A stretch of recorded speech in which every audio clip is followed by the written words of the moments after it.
Bonjour Dimitri. Emmanuel Macron est désormais pleinement lancé dans la campagne électorale. Il a poursuivi hier sa stratégie de front républicain. Oui, le front républicain, c'est ce concept vieux comme la Troisième République qui a été progressivement remis au goût du jour à partir des années 80 lorsque le Front National de Jean-Marie Le Pen a commencé à prendre de l'importance et à mordre sur un électorat de la droite traditionnelle. Le principe de ce front républicain, c'était le désistement automatique des candidats de droite ou de gauche chaque fois que l'extrême droite risquait de remporter une élection législative ou municipale. Et c'était donc pour les électeurs de droite s'obliger à voter pour un candidat de gauche s'il fallait faire barrage au Front National et réciproquement pour un électeur de gauche de voter pour la droite dans des circonstances identiques. Et effectivement, Emmanuel Macron a décidé depuis quelques jours de réactiver ce vieil épouvantail anti-Le Pen. Il le fait parce que tous les sondages montrent que l'écart entre lui et la patronne du Rassemblement national s'amenuise au second tour, et il le fait en tentant de rediaboliser Marine Le Pen et en l'associant systématiquement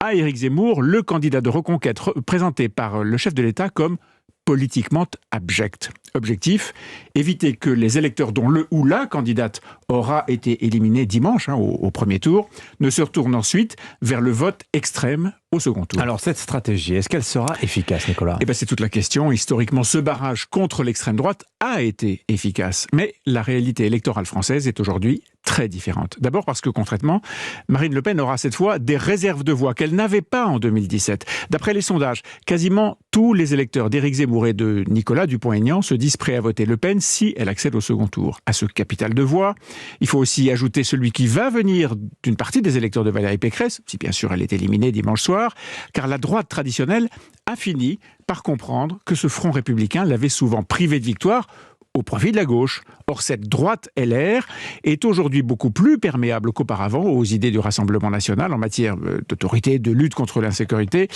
et d'immigration. Pour une partie de ces électeurs-là, le barrage n'a plus lieu d'être, d'autant que Marine Le Pen a patiemment poli son image, elle a gommé ses aspérités les plus gênantes et fait passer au second plan ses propositions les plus clivantes. Et qu'en est-il des électeurs de gauche ? Est-ce qu'ils vont s'aligner sur ce front républicain ? Pas forcément. Et c'est là un des principaux problèmes pour Emmanuel Macron. Le danger viendra essentiellement des électeurs de Jean-Luc Mélenchon, si bien sûr le candidat de la France Insoumise est éliminé au premier tour.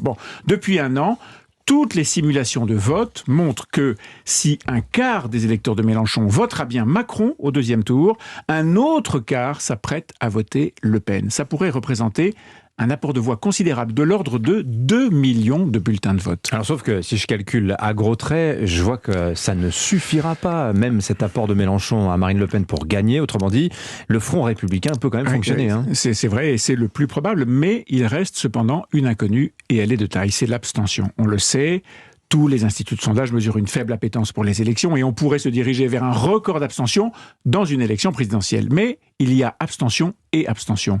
Lorsque la moitié des électeurs de Jean-Luc Mélenchon disent aujourd'hui qu'ils s'abstiendront au second tour si le choix c'est Macron-Le Pen, la moitié, c'est une brèche immense qui s'ouvre dans le barrage du Front républicain. Si de leur côté, les électeurs de Valérie Pécresse sont nombreux à opter pour le même refus de voter pour le président sortant, alors cette non-mobilisation deviendra problématique et c'est le candidat Macron qui sera en danger. À ce jour, le Front républicain, ce barrage contre l'extrême droite, est toujours debout, mais il est fragilisé. Je rappelle, 1% des électeurs, c'est à peu près 500 000 voix.